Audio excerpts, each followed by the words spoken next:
मान्यवर मालकानगिरी सुपरटेंडेंट श्री बिंबाधर पंडांकर निर्देश क्रमे गतकाली आम ओआईसी आमे आमर समस्त स्टाफ टाउन पेट्रोलिंग बाहर थिलु और आज प्रत्युष प्रभात 5 घंटा समय आमे मालकानगिरी 17 किलोमीटर दूर रे जोटी टीटीबेरी छक अच्छी सेठारे आमे अपेक्षा रही पूर्वर सूचना अनुसार सेठारे आमे ये आटोटी आमे धरचु ये आटोरे गोटे क्विंटाल गंजेई अच्छी ये व्यक्ति हूँ से जे चित्रकोंडा एरिया प्रदीप प्रशांत खरा ये नीलापारी एरिया गंजेई को छत्तीसगढ़ चालान करूला से समय आम से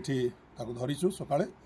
सेहीपरि आम फेब्रुआरी मसरे ये कारटारे 4 जन जे माने कि अन्य राज्य आसते से अरेस्ट करूँ फेब्रुआरी मसरे 40 केजी से धरलु आठारे गोटे क्विंटाल